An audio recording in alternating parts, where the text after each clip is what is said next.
8일이죠. 6월 8일, 6월 두 번째 주일은 절기상으로 말하면 성령 강림 주일입니다. 그래서 우리 성령에 대해서 제가 잠깐만 말씀을 나누고 자문의 말씀을 함께 나누겠습니다. 예수님께서 십자가에 죽으셨을 때 AD 30년 1월 14일 6월절입니다. 예수님이 십자가에 죽으시고 부활하신 후에 40일 동안 이 땅에서 부활의 몸을 보이셨고 하나님 나라 일들을 말씀하셨고 제자들에게 이 말씀을 깨닫게 하셨다라고 기록이 되어 있습니다. 그리고 이 감람산에서 성천 하시고 난 뒤에 한 일주일쯤 있다가 오순절이 되었을 때 하나님의 계획대로 성령이 모든 육체, 모든 사람에게 임하는 그런 사건이 일어나게 됩니다. 그게 오순절 성령 강림 사건입니다. 그리고 그 이후부터 하나님을 믿기로 작정된 모든 사람들에게는 성령이 임하게 되는 그런 시대가 되었고 이제 땅끝까지 이 복음이 전거되는 그런 시대가 시작이 된 겁니다. 그래서 사도행전 1장 8절을 나중에 읽어보시면 오직 성령이 너에게 임하시면 너희가 권능을 받고 예루살렘부터 온 유대 사마리아와 땅끝까지 이르러 너희들이 내 증인이 되게 될 거다 하는 예언의 말씀을 예수님께서 하시게 됩니다. 사실 예수님의 예언이기도 하지만 이 성령이 임하는 사건은 하나님의 구원 계획이 성취가 된 거예요. 하나님이 계획하신 것이 이루어진 겁니다. 그래서 이사야서나 요엘서 말씀에 보시면 앞으로 이런 성령이 임하는 시대가 될 것이라는 것을 이미 예언이 되어 있습니다. 이사야서 49장 6절에 보면요, 그가 이르시되 네가 나의 종이 되어, 예수님을 보고 하는 말이에요. 야곱의 지파를 일으켜 이스라엘 중에 보존된 자를 돌아오게 할 것은 매우 쉬운 일이라. 내가 또 너를 이방의 빛으로 삼아 나의 구원을 베풀어 땅 끝까지 이르게 하리라. 이 메시아를 통해서 구원의 복음이 전거되어지면 빛같이 땅 끝까지 복음이 전거되는 일들이 일어나게 될 거다. 그렇게 이미 예언이 되어 있고요. 오늘 우리가 교동문에서 읽었지만 하나님의 영이 임하는 시대가 오게 될 거다. 요엘서 2장 28절 말씀에 보면 내가 내 영을, 성령을 만민에게 부어주리니, 모든 육체에게 부어지는 시대가 이르리니 너희 자녀들은 장래일을 말할 것이며 너희 늙은이는 꿈을 꾸며 젊은이는 이상을 보게 될 거다. 성령의 은혜로 알게 되는 시대가 온다라고 예언이 된 거예요. 이렇게 하나님께서는요, 이스라엘의 이런 이스라엘 백성들을 통해 구원의 방법을 알려주셨고 이제는 성령이 모든 육체에게 임하는 그런 시대가 되면 모든 백성이 구원받는 시대가 오게 될 것을 이제 말씀하신 것입니다. 그래서 이 예수님의 예언과 또 하나님의 구원 계획대로 이제 종말이 오기까지 모든 사람에게 성령이 임하는 시대가 되었고 누구든지 예수를 믿을 자는 그런 마음만 가지게 되면 성령이 우리 마음에 오셔서 이것을 깨닫게 하시고 또 하나님의 구원 계획을 믿고 예수 그리스도의 십자가를 믿음으로 영생을 얻는 그런 시대가 된 거예요. 그래서 이방인들이, 이스라엘 사람이 아니고 이방인들이 구원받는 그런 시대가 된 것입니다. 그래서 제가 이게 전체 구원 계획을 좀 그림으로 좀 보여주면 좋겠다. 그래서 좀 복잡하지만 이런 내용들을 제가 정리를 계속 해오다가 이제 좀 완성도가 좀 높아졌죠. 옛날하고도 좀 많이 좀 다르죠. 창조부터 종말까지 시간적으로 이렇게 계산을 해본다면 하나님의 구원 계획이 이렇게 진행되고 있다라는 것을 알게 되는 거예요. 저는 성경을 이렇게 연구하면서 성경 전체를 살피고 역사를 살펴볼 때 이런 과정을 통해서 진행이 되고 있다는 것을 이제 알게 된 겁니다. 그러니까 예수님이 오시는 것을 기점으로 해서 이게 BC, Before Christ, 예수님 이전 시대, 아노 도미니, Before Christ는 영어로 돼 있고 아노 도미니는 이제 라틴어로 돼 있기 때문에 예수님 이후 시대 이런 뜻이에요. 그래서 이걸로 기준으로 시대가 나눠지고 이거는 BC로 거꾸로 계산이 되어지죠. 거꾸로 계산해서 BC 1000년, BC 1400, BC 2000년, BC 4000년에 계산해 보면 아담이 창조되었고 그리고 지금 2025년이 지금 되었다는 거예요. 요거 칸수 하나가 1000년이에요. 네모난 칸수 하나가 1000년이거든요. 계산해 보면. 그래서 창조부터 6000년이 지난 거예요. 계산해 보면.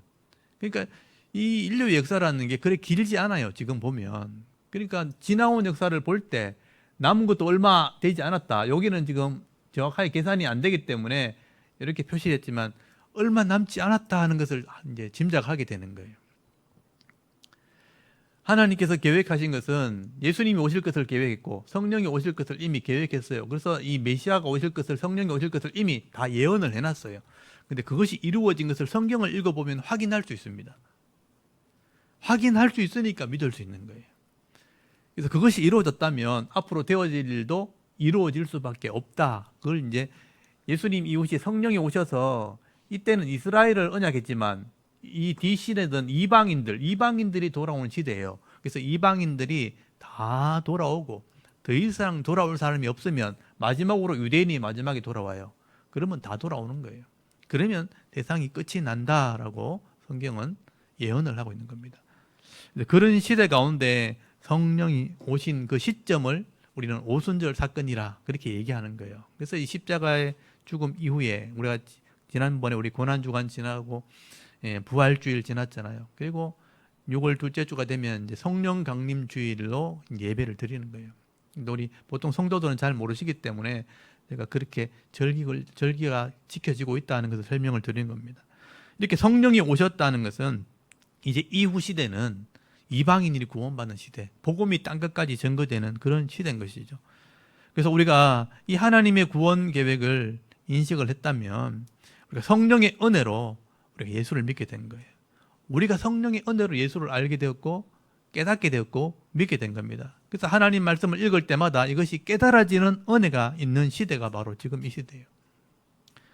그래서 이 성령의 은혜를 통해서 말씀을 깨닫게 되어지면 믿음도 가지게 되고 세상을 이기는 삶을 살아가는 겁니다. 죄의 모습으로 살아가는 것이 아니라 이제는 말씀대로 의로운 삶을 살게 되는 거예요. 그래서 구별된다, 다르다.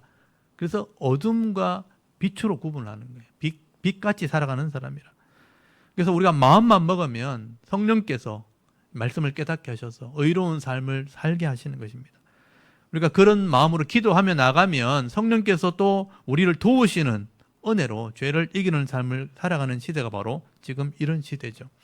그래서 사도 바울은요, 우리가 주의 뜻이 무엇인가 이렇게 이해를 했다면, 말씀을 통해서 이해를 했다면 성령이 가득한 그런 삶을 살아야 된다. 그게 성령 충만이라는 단어예요. 성령이 가득한, 성령 충만한 삶을 살 때 우리는 세상을 이길 수 있다. 죄를 이기는 삶을 살아가는 것이다. 그런 설명을 하게 되는 겁니다. 그래서 에베소서 5장 16절에서 18절까지 말씀 제가 한번 찾아봤으면 좋겠는데요. 이런 에베소서가 교회론이에요. 교회론. 바울이 로마 감옥에서 정리해서 쓴 거예요. 그 중에 성령의 사역을 설명한 게 5장 16절에서 18절까지예요. 에베소서 한번 찾아보십시오. 에베소서 5장 16절에서 18절까지 말씀. 유명한 말씀이죠. 에베소서 5장 16절부터 18절까지 말씀 같이 한번 읽어보겠습니다. 시작. 세월을 아끼라 때가 악하니라. 그러므로 어리석은 자가 되지 말고 오직 주의 뜻이 무엇인가 이해하라. 술 취하지 말라. 이는 방탕한 것이니 오직 성령으로 충만함을 받으라. 아멘.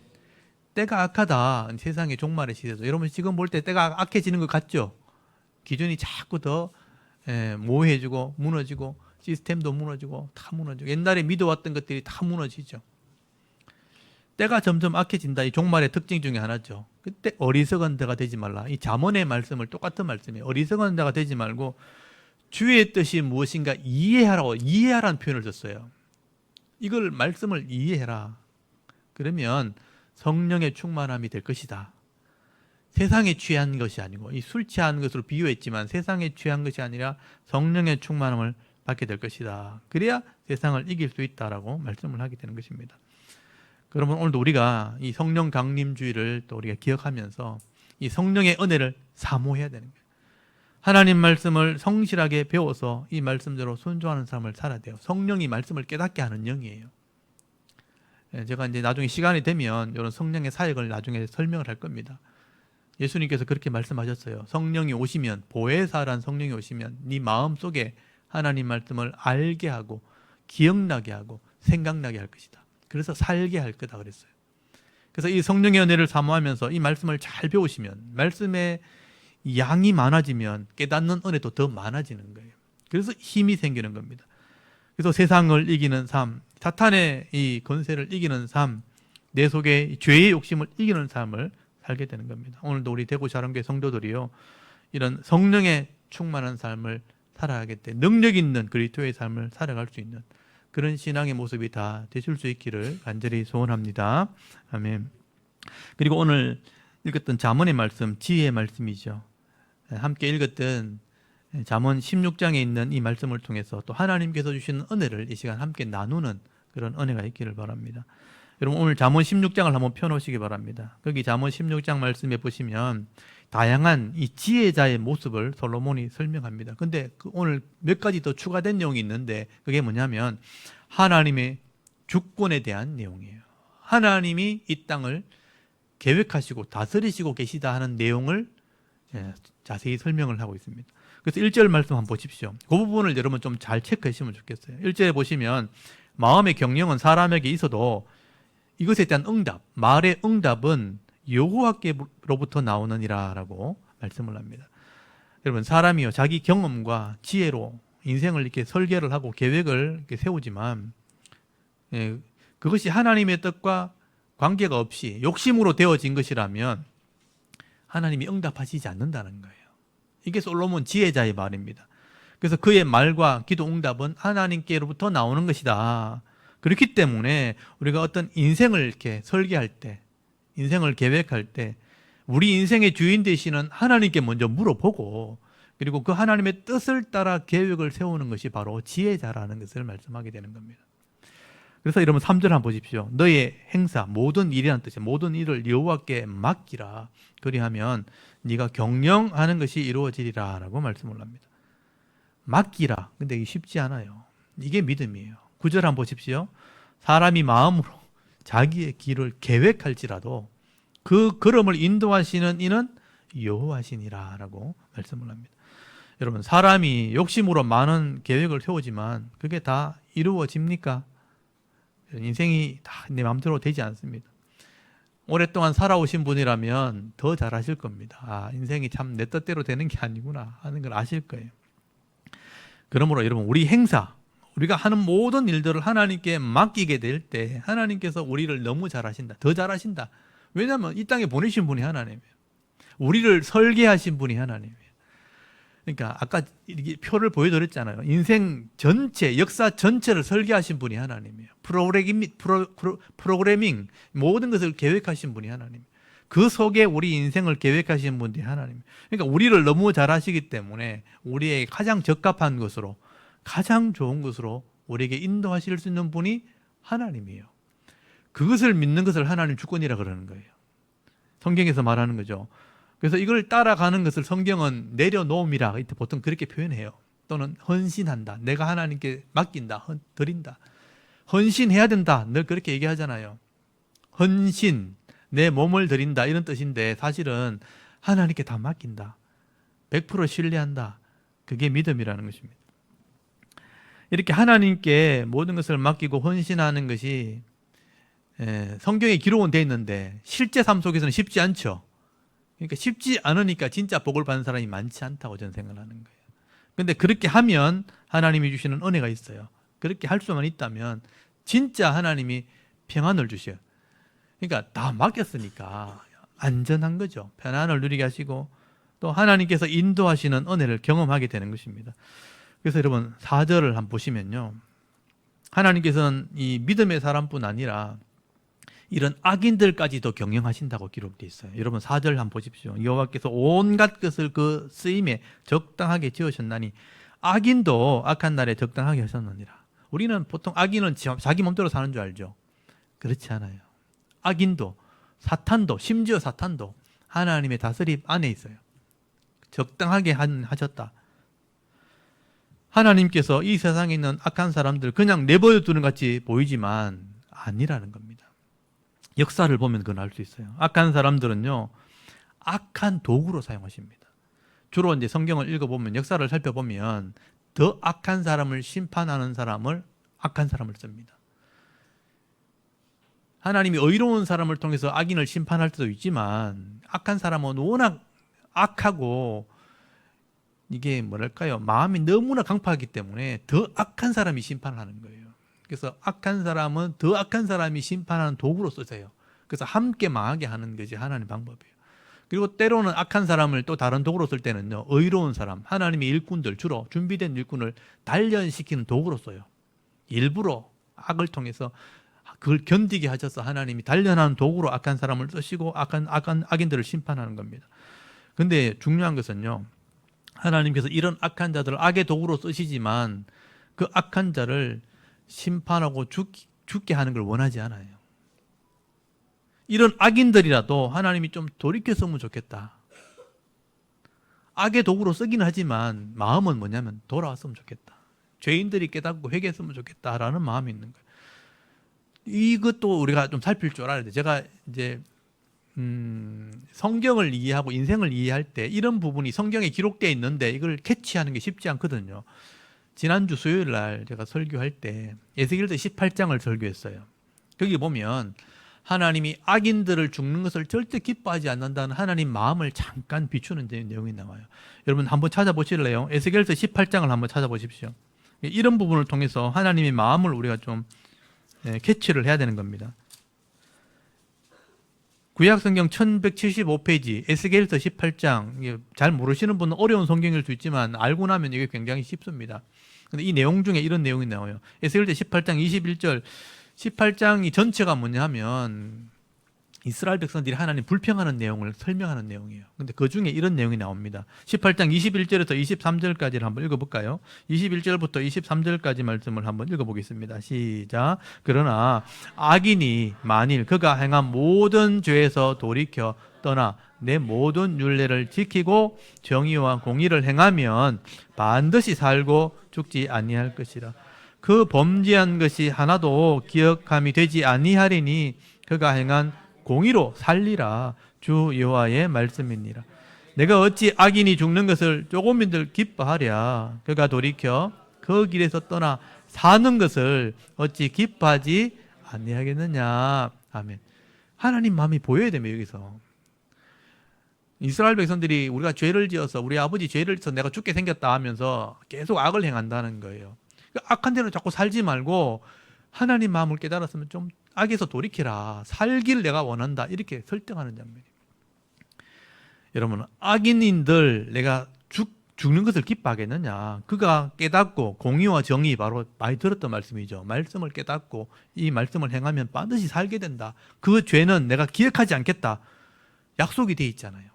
이게 하나님 마음이라는 거예요. 어찌 악인을 내가 죽는 것을 조금이들 내가 기뻐하겠느냐. 내가 지은 사람인데, 내가 보낸 사람인데 어떻게 그 악인이라고 내가 죽기를 기뻐하겠느냐. 돌이켜 그 길에서 떠나 사는 것을 내가 원한다. 여러분, 하나님께서는 이 땅에 모든 사람을 보내실 때 처음부터 다 구원받기를 원하시는 게 하나님 마음이에요. 여러분, 이 신약 성경을 읽어보시면요, 디모데전서 2장 4절에 하나님은 모든 사람이 구원을 받으며 진리를 아는 데 이르기를 원하시느니라. 하나님 본심이 기록되어 있어요. 모든 사람이 다 구원받기를 내가 원한다. 베드로후서 3장 9절에 보면요, 주의 약속은 어떤 이들이 덜 있다고 생각하는 같이 더딘 것이 아니라 오직 주께서 너희를 대하여 오래 참으사 아무도 멸망하지 아니하고 다 회개하기에 이르기를 원하시느니라. 하나님 심판한다 그래 놓고 계속 심판 안 하는 이유가 뭐냐? 계속 기다리신다는 거예요. 아무도 멸망하지 않고 다 회개하기에 이르기를 원하시느니라. 이게 하나님 마음이에요.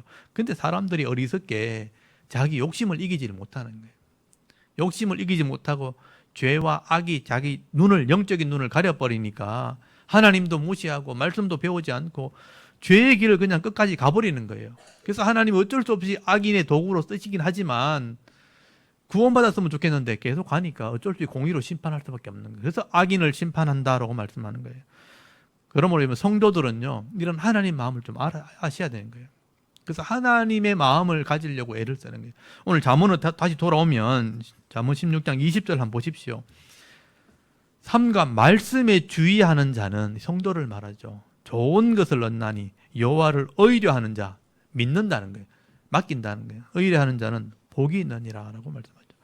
성도는 적어도 하나님 말씀에 주의해야 된다. 굉장히 신중해야 된다, 이런 뜻이에요. 말씀에 신중해야 된다. 배워야 되고 이걸 알려고 애를 써야 되고, 이 하나님 말씀에 은혜를 따라서 내가 계획을 하기도 하고 삶을 살아가고, 또 하나님을 의지한다, 신뢰한다는 뜻이죠. 하나님을 신뢰하는 삶을 살아간다면 하나님께서 예비하신 복을 받게 되는 것입니다. 그리고 여러분 33절 오늘 제 마지막 절에 한번 보세요. 제비를 사람이 뽑으나 내가 결정을 하는 거죠. 근데 모든 일을 작정하시는 분은 여호와께 있는 거예요. 모든 작정은 여호와께 있는 거예요. 이 말을 잘 이해하셔야 됩니다. 하나님께서는 이 땅에 각 사람의 생명을 보낼 때는요, 이 사람이 살아갈 때 필요한 다 기업의 복, 각자의 은혜를 이미 다 준비해 놓고 보내는 거예요. 그건 내가 결정하는 게 아니에요. 이 땅에 태어날 때 우리 기업의 복은 하나님이 다 결정해 놨어요. 내가 다 준비해 놨다는 거예요. 그걸 제대로 우리가 못 보고 못 누릴 뿐이에요. 그래서 내가 어떤 가정에 태어났을 때 그 필요한 어떤 지식의 수준을 가지게 되고, 그런 성품을 가지게 되고, 그런 은혜와 은사, 재능을 다 그때 소유하게 되는 거예요. 그걸 내가 잘 준비해야 돼요. 내가 뭘 결정할 때, 인생을 결정할 때, 여러분이 인생을 결정할 때 뭐 어느 학교 간다, 어느 직장 간다, 뭐 뭘 배운다, 여러분의 보이는 영역 안에서 결정하잖아요. 안 보이는 거 모르니까. 여러분 대한민국에 태어났고 대구에 태어났고 뭐 어떤 동네에 태어났으니까 그 보이는 그곳에서 사는 거예요. 다른 걸 볼 수가 없으니까. 그 속에서 내가 이렇게 결정을 하는 거죠. 근데 내가 선택하는 것 같지만 사실은 하나님의 은혜 가운데 다 들어있는 거예요. 그게 인정하기가 쉽지 않죠. 근데 그걸 인정해야 되는 거죠. 그래서 솔로몬이 예를 들어서 지금 설명하는 거예요. 제비를 내가 뽑는 것 같지만 이미 그 내가 결정된 게 이미 있다는 거예요. 하나님이 작정된 게 있다는 거죠. 그건 내가 뽑았지만 그 작정된 그 안에서 내가 살아간다. 하나님이 나를 위해 다 준비해 놓으셨다라고 설명을 하는 겁니다. 만약에 내가 이 땅에 태어나기 전에 내가 눈으로 보고 그걸 결정한다면 어느 나라 태어날 건지, 여러분 만약에 지구를 보여주고 어디 갈래? 물어보면 어디 갈까요, 여러분? 분명히 미국 간다 그럴 거야, 아마. 아니면 유럽에 간다든지. 북한에 간다는 사람 아무도 없을 거야, 아마. 우크라이나 갈 사람 아무도 없을 거야, 아마. 눈으로 보고 내가 결정을 한다면 제일 좋고, 제일 잘 살고, 제일 아름답고, 뭐 스위스 같은데 이런데, 그런데 가려고 여러분 결정할 거야, 아마. 하나님 그걸 아시는 거죠. 근데 하나님이 우리의 역량을 아시기 때문에 내가 가장 맞는 것, 내가 합당한 것을 이미 준비해 놨셨다는 것입니다. 내가 눈으로 보고 결정하는 것은 내가 가져도 감당이 안 돼요, 사실은요. 능력도 안 되고. 내가 필요한 것들을 가질 때 제일 잘 사는 것입니다. 그러면 여러분, 하나님께서 내게 주신 이 기업은 내게 가장 합당한 것이라는 것을 믿음으로 받아들일 수 있는 것, 그게 믿음이에요. 나이가 들면 인정을 해요. 근데 지금 젊을 때는 그게 인정이 안 될 거예요. 내게 가장 적당한 것을 주셨다는 것을 받아들이는 것, 그게 하나님의 주권을 믿는 믿음이라는 겁니다. 이걸 인정하는 것이 바로 우리의 믿음이 되어야 되는 것이죠. 그래서 하나님의 이 주권을 믿게 될 때, 이 주권을 믿게 되면 그 안에 만족함이 있는 거예요. 아, 충분하다. 만족함이 있고, 잘 누리게 되니까 기쁨도 있고, 부족함이 없는 은혜를 누리게 되는 것입니다. 저는 그런 믿음을 선택을 한 거예요. 그러니까 행복하다고 말하는 거예요. 그런데 여러분, 이런 믿음이 없게 되면요, 자꾸 비교를 하게 되는 거죠. 왜 나는 지금 이거밖에 안 되나? 왜 나는 지금 이렇게 생겼나? 이렇게 생각해요. 나는 왜 다른 사람보다 조건이 좋지 않는가? 끊임없이 다른 사람과 비교를 하게 되면 사실 불평거리밖에 안 되는 겁니다. 여러분, 사람이 비교를 할 때 자기보다 좋은 사람하고 비교하지 나쁜 사람하고 비교하겠어요? 좀 지혜로운 사람, 이 땅에 있는 지혜로운 사람 중에 성철 스님 아십니까, 여러분? 그 무소유라는 걸 책을 쓴 사람 맞죠, 성철 스님? 아, 법정 스님입니까? 법정이죠. 성철 스님은 사는 물은 물이고요. 법정 스님이 무소유라는 책을 썼죠. 제가 그게 하도 궁금해서 그 책을 샀어요, 입으로. 그래서 읽어봤습니다. 근데 그 무소유라는 법정 스님이 이제 돌아가셨지만 그분이 이제 좀 지혜를 얻은 거죠, 사실은 인생을 살다 보니까. 그래서 문구를 하나 이렇게 적었는데, 사람은 항상 위로 잰다는 거예요. 비교한다는 거예요. 위로 재면 항상 모자라게 돼 있고, 밑으로 재면 항상 남는다. 위로 재지 말고 밑으로 재라. 비교할 때 누가 다 좋은 사람하고 비교하지 나쁜 사람하고 비교하겠어요? 근데 나쁜 사람, 내보다 낮은 사람하고 비교하면 항상 만족하게 된다는 거예요. 근데 그런 지혜가 없다. 그런 말씀을 하셨더라고요. 그건 또 전 지혜라고 생각해요. 그나마 묵상을 많이 하셔가지고 인생의 비밀은 깨달았는데 구원을 받지 못했던 것 같아요. 솔로몬도 똑같은 얘기를 하게 되는 것이죠. 하나님의 주권을 인정하는 것, 그게 우리의 믿음이 되어야 된다. 항상 우리가 비교하면서 살게 되면 불만을 품을 수밖에 없는 거예요. 근데 여러분, 나를 제일 잘 아시는 분이 하나님이라는 것을 믿게 될 때 하나님께서 나를 위해 다 준비해 놓은 게 있다는 그런 믿음을 가지게 된다면 내게 주신 것 가지고 이제 생각하는 거죠. 내게 주신 것 가지고 내가 잘 관리하면 되는 거예요. 일단 내게 건강이 있고 두 눈 멀쩡하고 내가 계획한 거 할 수 있는 조건이 됐다면 하면 되잖아요. 내가 조건이 있으니까. 근데 그걸 여러분 볼 줄 모른다는 거예요. 내게 주신 것 가지고 이걸 잘 관리하고 이걸 막 즐기면서 잘 준비만 하고 내가 제일 잘하는 것을 막 단련한다면 이것을 통해서 충분히 먹고 살 수 있고 좋은 관계 맺을 수 있고 다 살 수 있어요. 부족하지 않게 살 수 있어요. 그게 복이고 그게 행복함을 누리는 비결인 것입니다. 여러분, 그런 마음이 바로 믿음의 마음이고 지혜로운 마음이라고 솔로몬이 지금 얘기를 하고 있는 것입니다. 여러분, 하나님께서는 이런 믿음을 가진 사람을 좀 다른 표현으로 하면 겸손한 자라고 얘기하는 거예요. 그걸 인정하는 것. 내 연약함도 인정하고 내 한계도 인정하고 겸손한 자. 이런 겸손한 자에게 은혜를 베풀어 주신다. 많이 들어보셨을 거예요. 겸손한 자에게 은혜를 베풀어 주시고 이런 겸손한 삶을 살아가는 사람들에게 약속의 복, 그러니까 말씀에 기록되어진 복을 받게 하시는 거예요. 그래서 여러분 2절을 다시 한번 보세요. 2절. 사람의 행위가 자기 보기에는 모두 깨끗하여도 여호와는 뭘 감찰하신다고요? 심령, 그 마음, 믿음을 감찰하시는 거예요. 사람의 겉으로 있는 겉모습보다는요, 마음, 내 마음에 있는 믿음이 더 중요하다는 거예요. 5절 한번 보십시오.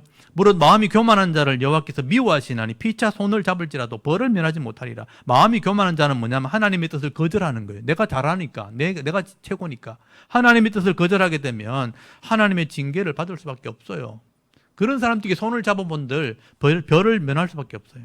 그럼 어떤 자세가 필요한가? 여러분 6절 줄을 쳐놓으십시오. 인자와 진리, 사랑과 말씀. 인자와 진리로 인하여 죄악이 속했다. 죄를 지불한다.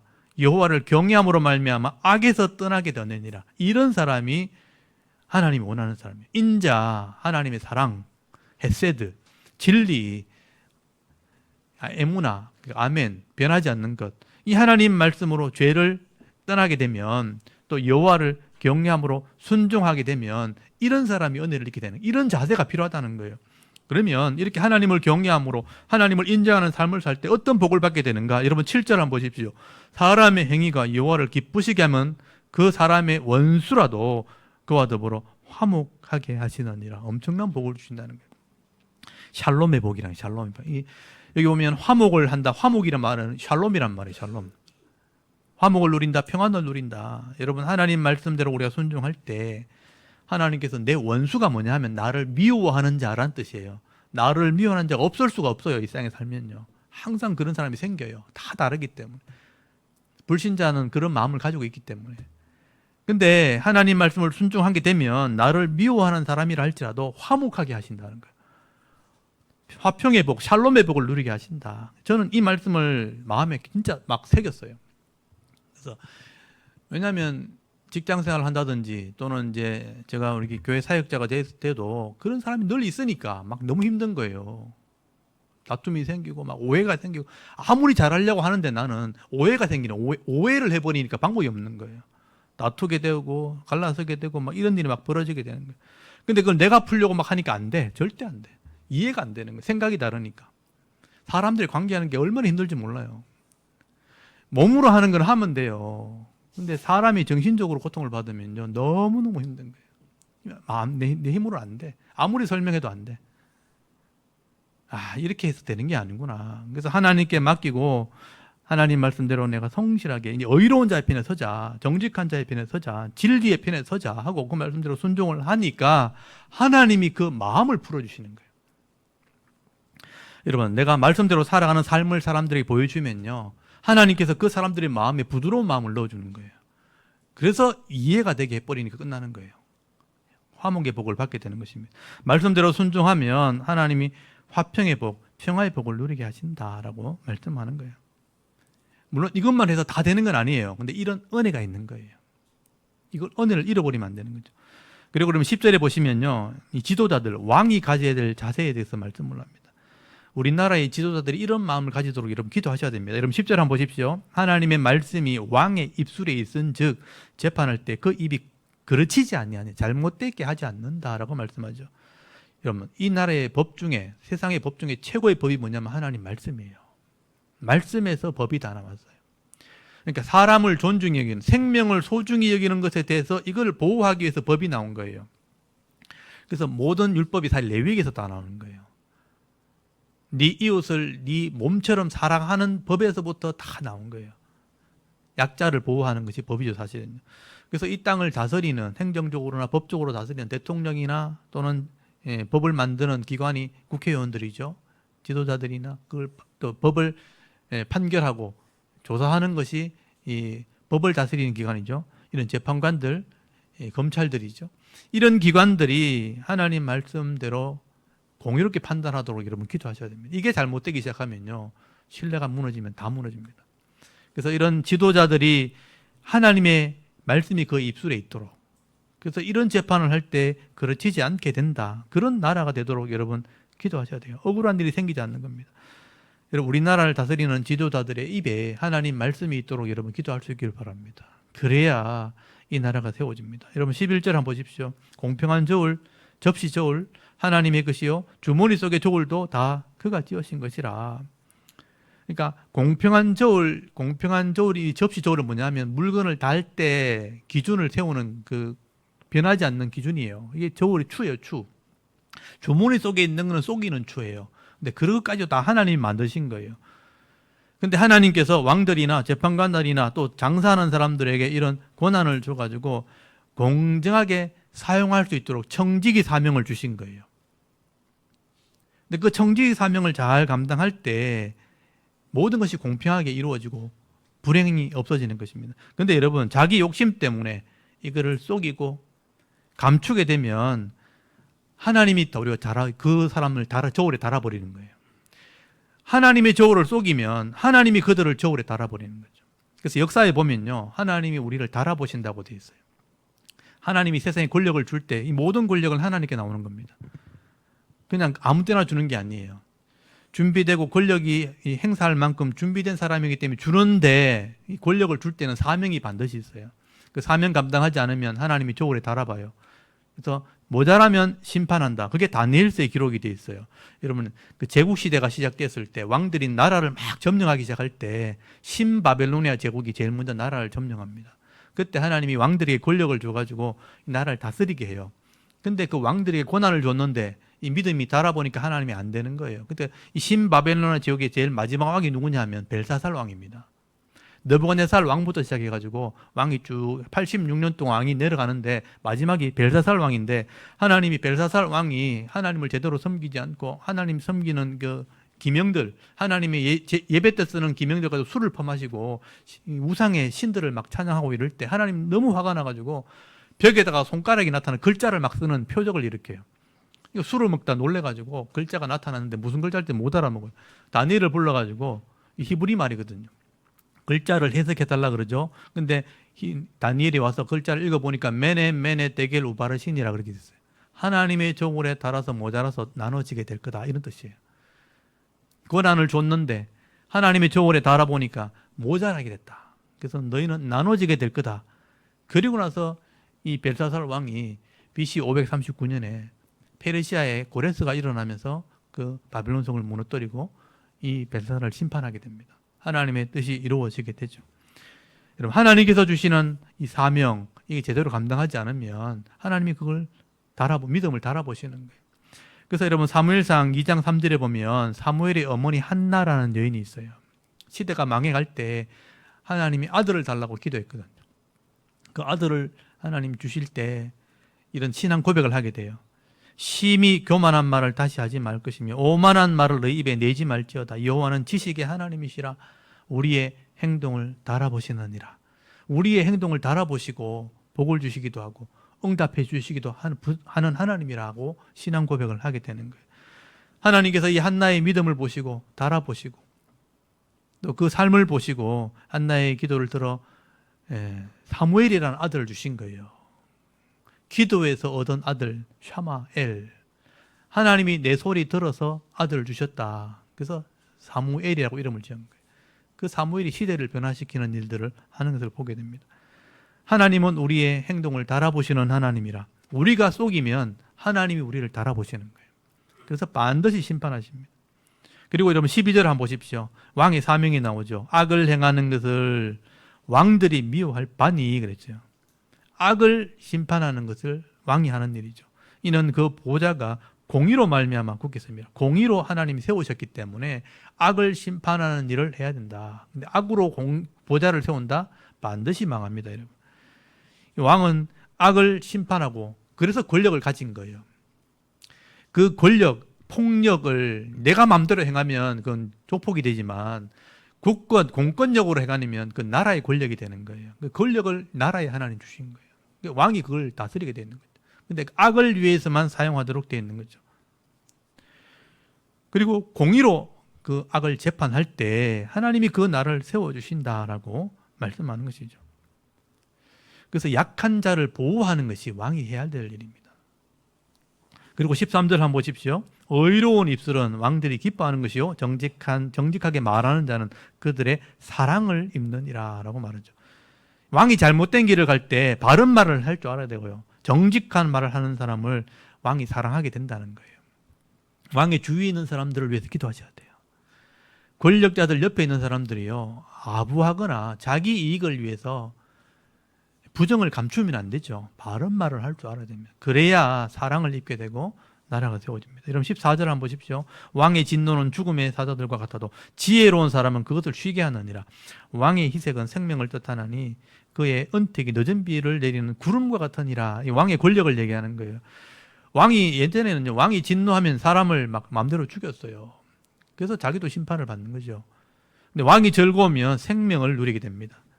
늦은 비에 같이 이렇게 늦은 비라는 게 뭐냐면 양식을 이렇게 키우게 하는 그런 비를 말하기 때문에 은혜를 상징하는 거예요. 늦은 비와 같은 구름이 된다. 그런 은혜를 베푸게 된다. 이 고대 시대는 왕의 권력이 절대 권력이기 때문에 이 왕의 마음을 선하게 만들어주는 그 지혜자가 잘하는 거란 뜻이에요. 안 그러면 분노하면요 생명을 마음대로 죽이기 때문에. 그래서 왕을 선하게 하는 신하가 지혜로운 자다. 그리고 16절 한번 보십시오. 나라를 다스리는 왕에게나 또 가정을 섬기는 이 백성들도 지혜와 명철을 가지고 나라를 잘 다스리고 가정을 섬길 때 결국 부와 영광을 누리게 되는 겁니다. 여러분 16절 보시면 지혜를 얻는 것이 금을 얻는 것보다 얼마나 나은고 명철을 얻는 것이 은을 얻는 것보다 더욱 나으니라. 악을 떠나는 것이 정직한 자의 대로라. 성공하는 비결이라. 자기의 길을 지키는 자는 자기 영혼을 보존하느니라 라고 말씀을 합니다. 그리고 18절 한번 보십시오. 반대죠. 교만하거나 거만하게 되면 망합니다. 교만은 패망의 선봉이요 거만한 마음은 넘어짐의 앞잡이니라. 겸손한 자와 함께하여 마음을 낮추는 것이 교만한 자와 함께하여 탈취물을 나누는 것보다 나으니라. 그렇게 말씀하죠. 여러분, 내가 다른 사람보다 좀 많이 가졌다고 해서 또 빨리 성공했다고 해서 교만하고 거만하게 하나님 말씀도 버리고 또 충고도 듣지 않고 이 악한 길을 가고 잘난 척하게 되면요 결국은 오래 가지 않습니다. 반드시 빼앗기게 됩니다. 그러므로 이 하나님 말씀을 듣고 사람의 충고도 잘 받아들이고 또 내가 늘 연약한 존재라는 것을 인정하게 될 때 하나님께서 나를 도와주시고 지켜주시는 그런 은혜가 있게 되는 것입니다.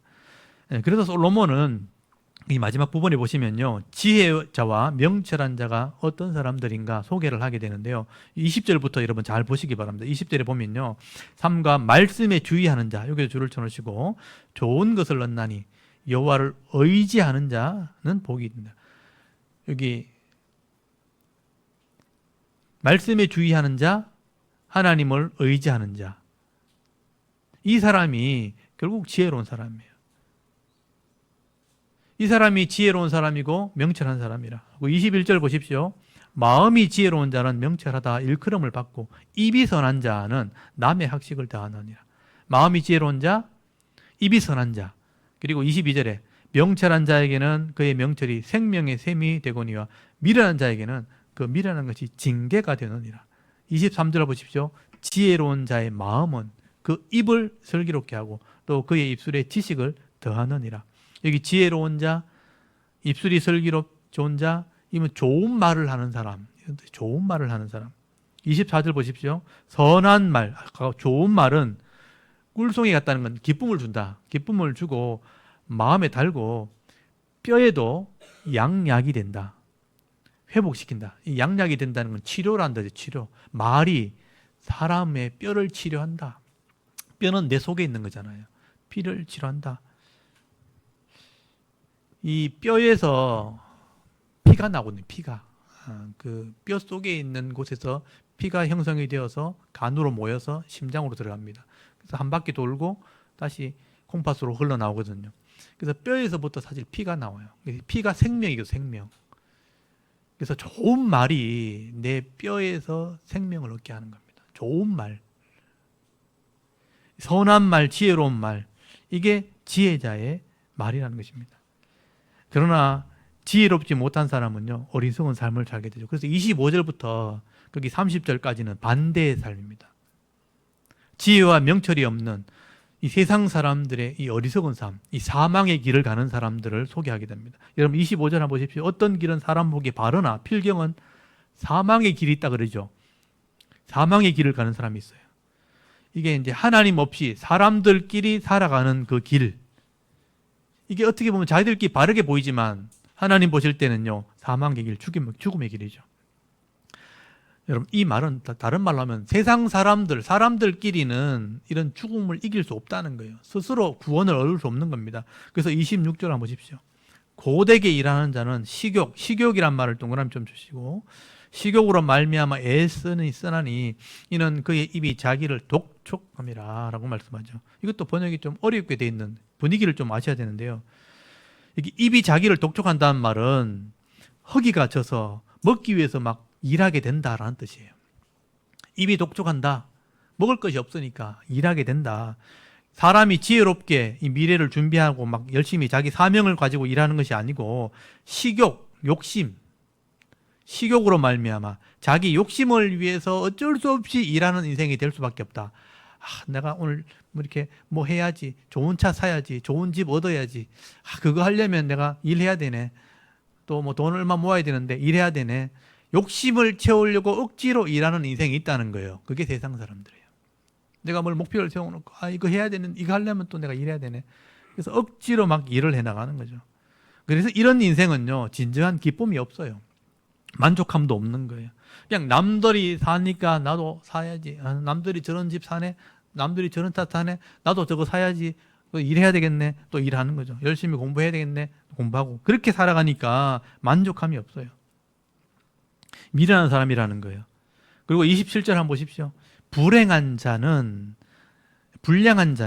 악을 꾀하나니 그 입술에는 맹렬한 불 같은 것이 있느니라. 이 불량한 자가 뭐냐 하면요, 무가치한 사람, 이런 뜻. 무가치, 목적이 없는 사람이에요. 이 땅을 태어났는데 목적이 없어. 아무 가치가 없는 거예요. 그냥 악을 꾀하면서 그냥 막 살아가는 거예요. 그러니까 불같이 화나는 삶을 살아간다. 미련한 삶을 산다는 거예요. 28절 한번 보십시오. 패역한 자, 다툼을 일으키고 말쟁이, 친한 벗을 이간한다라고 되어 있죠. 다투는 삶, 이간질하는 삶. 그리고 9절에 보면요, 강포한 사람, 이웃을 깨어 좋지 아니한 길로 인도한다. 이 강포가 뭐냐면 폭력, 막 폭력적인 사람. 결국 이웃이란 말은 내 친구란 뜻인데 친구를 잘못된 길로 끌고 간다. 그래서 경찰서나 들락거리고 막 이런 일을 하는 거예요. 다툼을 일으키고 싸움을 하고, 폭력적인 사람이니까. 겉으로 볼 때는 막 터프하다, 남자답다 그러는데요. 맨날 이렇게 이빨 부러져 다니고 막 뭉티망티 다니고, 터프한 게 아니고 친구들 끌고 가지고 맨날 이렇게 손해배상하고, 그러니까 엉뚱한 길을 가게 되는 거예요. 미련한 사람이라는 거예요. 30절 보십시오. 눈짓 하는 자는 패역한 일을 도모하며 입술을 닫는 자는 악한 일을 이루는. 이것도 이제 번역이 굉장히 까다롭게 되는데 이 분위기를 이해하셔야 돼요. 눈짓하는 게 뭐냐면요, 눈을 이상하게 뜨는 사람, 입술을 이렇게 엄중하게 그냥 웃는 게 아니고 엄중하게 웃는 사람, 이런 사람은 마음에 악함이 있다 이런 뜻이에요. 그러니까 눈은 정상적으로 보게 되는 것이고 입은 정상적으로 이렇게 해야 되는데 입을 엄침하게 이렇게 삐죽거리는 사람 이런 뜻이거든요. 눈을 이상하게 뜨는 사람, 그 속에 마음 속에 패역함이 가득하다. 패역한 일을 도모하는 자다. 그게 겉으로 그렇게 드러나는 것이다. 그 결국은 악한 일을 이룬다가 뭐냐? 결국은 마지막이 악으로 끝난다. 이렇게 돼 있어요. 그러니까 얼굴 표정이 좀 정상적이지 않은 사람이 있어요. 그 마음이 늘 악하다는 거죠. 그런 사람은 지혜롭지 못하다. 그래서 오늘 여기 나오는 거기 25절부터 나오는 말이 불량자, 패역자, 강포한 자, 눈짓하는 자, 엄흉하게 웃는 자 이런 사람들은 다 하나님 말씀을 멸시하기 때문에 자기 속에 이런 죄성과 욕심에 이끌려가는 그런 사람들이라는 거예요. 비록 이런 사람들이요 악함으로 많이 가지고 높은 자리에 올라갔다 할지라도요, 여러분 이 사람들이 악을 행함으로 폭력으로 다른 사람을 가지고 빼앗았다 할지라도 결국은 하나님이 그들을 다 심판하실 수밖에 없는 겁니다. 이런 사람들은 사람 보기에 바른 것처럼 보일 수 있다. 그러나 필경은 사망의 길을 가는 자들이다. 죽음의 길을 가는 자들이다. 여러분 솔로몬은요 나이가 들면 이걸 보는 눈이 생긴대요. 나이가 들면 이것을 알 수 있다고 말을 합니다. 나이가 들고 또 세상이 자기 욕심대로 안 된다는 것을 경험해 본 사람들은요 자기 마음을 좀 내려놓게 돼요. 또 겸손하게 엎드려서 하나님 말씀에 좀 귀를 기울이게 되는 겁니다. 그럼 그때 나를 돌아보는 거죠. 아, 내 약함을 인정할 수밖에 없구나. 그래서 회개하기도 하고 엎드리기도 하는 겁니다. 그래서 여러분 31절 보십시오. 백발이라는 것은 노인이죠. 백발은 영화의 면류관이라 공의로운 길에서 얻으리라 라고 말씀을 하게 되는 겁니다. 사람이 나이가 들면 깨닫지 못하는 것도 알게 되는 거예요. 근데 나이가 들어도 깨닫지 못하는 사람도 있어요. 나이가 들어도 알지 못하는 사람, 백발이 되어도 하나님 말씀을 깨닫지 못하고 또 하나님 말씀을 이렇게 듣지 못하게 되면 나이가 들어도 초라하게 되는 겁니다. 근데 아는 사람, 나이가 들어도 깨닫는 사람은 영화의 면류관을 누리게 되는 거예요. 공의로운 길에서 이것을 얻게 된다. 그래서 여러분 나이가 들어도 바른 말씀 깨달으면요 노년의 영광을 누리게 됩니다. 노년에 복이 있다는 거예요. 그래서 창세기 24장에 보면 아브라함이 나이 많아 늙었는데 그 늙어도 그가 범사가 복이 되었다. 범사의 복을 받았다고 기록. 저는 이 구절을 보면서 야, 이 나이 드신 분도 은혜가 있겠구나 하는 생각을 했었어요. 범사의 복이 됐다. 그때 아브라함의 나이가 몇 살이냐면 175세였어요. 그러니까 아브라함이 몇 살에 예수를 믿었냐면 예수 믿은 게 아니고 하나님을 따라간다면 75세였어요. 75세 때 하나님 약속을 받고 가나안 땅에 가요. 자기 고향을 떠나가. 근데 100살까지 잘 못 믿었어요. 엎치락 뒤치락 하면서 안 믿었어요. 그러니까 이삭이 태어나는 순간에 하나님 믿어요. 그래서 이삭 바치를 할 때 담대하게 바치잖아요. 그게 100살 때예요. 그러니까 25년 동안 갈등하다가 100살 돼가지고 하나님 확실하게 믿었더니 175세에 죽었거든요. 75년 동안 복을 받은 거예요. 75년 동안 행복한 삶을 살았다라고 기록을 하고 있습니다. 노년에 복을 받은 거죠. 모세도 80살에 부름 받았거든요. 그러니까 왕족으로 살다가 쫓겨나가지고 살인하고 사람 죽이고 쫓겨나가지고 그냥 폐인처럼 목동으로 살다가 80살에 하나님 만났다고요. 하나님 만나 내 일 좀 해라. 하나님께 헌신을 한 거예요. 그리고 120살에 죽었어요. 40년 동안 그 은혜를 누리고 신실한 일꾼으로 쓰임받게 된 것입니다. 노년에 복을 받은 것이죠. 여러분, 이 사람이 젊을 때나 늙을 때나 이 자기 마음을 하나님 말씀으로 결국 잘 채우고 다스리게 될 때 결국 복을 받게 되고요. 하나님의 뜻을 분별하게 될 때 하나님의 은혜를 받아 누리는 풍성한 은혜의 삶을 살게 되는 것입니다. 그래서 여러분 오늘 마지막에 한번 보십시오. 32절, 33절. 노하기를 더디하는 자는 용사보다 낫고 자기 마음을 다스리는 자, 이게 핵심이에요. 자기 마음을 다스리는 자는 성을 빼앗는 자보다 나으니라. 제비는 사람이 뽑으나 모든 일을 작정하기는 여호와께 있느니라. 이 하나님의 주권을 얘기하는 거예요. 하나님의 주권을 믿는 자, 또 그 마음을 하나님께 맡기는 자, 말씀으로 자기를 다스리는 자를 말하네요. 마음을 다스릴 수 있는 사람, 그 사람이 복이 있다. 내가 제비를 뽑아 가지게 된 것, 또 지금 내 손에 지금 있는 것, 여러분이 지금 가지고 있는 것 다 하나님이 주신 것이라는 그런 믿음을 가지고 이걸 잘 관리할 줄 아는 사람. 내 마음을 다스려 가지고 욕심에 치우치지 않고 말씀대로 공의롭게 정의롭게 잘 살 수 있는 사람. 이런 사람이 결국 그 안에 행복을 누리게 되고 기쁨을 누리게 되고 만족함을 누리게 되는 것입니다. 여러분 각자의 주시는 기업이 다 다르잖아요. 그거를 마음을 다스려서 말씀대로 하나님 주권 안에서 잘 섬기는 삶을 살게 될 때 여러분이 행복함을 누리게 되는 것입니다. 그러므로 여러분 다른 사람들의 가진 것을 보면서 불평하고 분을 내고 욕심을 부리기보다는 내 마음을 잘 다스린 자, 이 사람이 성을 빼앗는 자보다 낫다. 모든 것을 가진 자보다 더 나은 거예요. 그게 진짜 복이라고 말씀하는 것입니다. 솔로몬은 이렇게 지금 마지막에 내 마음을 잘 다스리는 자가 되라 그렇게 설명을 하죠. 근데 신약 시대 가면 사도 바울은 이걸 아까 말했던 것처럼 성령의 충만함을 받으라 하고 표현하고 있는 똑같은 말이에요. 내 마음을 잘 다스려라. 말씀으로 나를 다스려라. 바울은 성령의 충만함을 받으라 그렇게 말씀하는 거죠.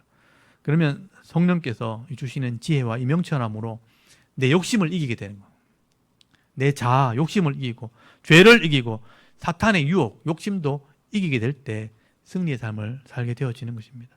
여러분 오늘 이 말씀을 잘 묵상해 보시기 바랍니다.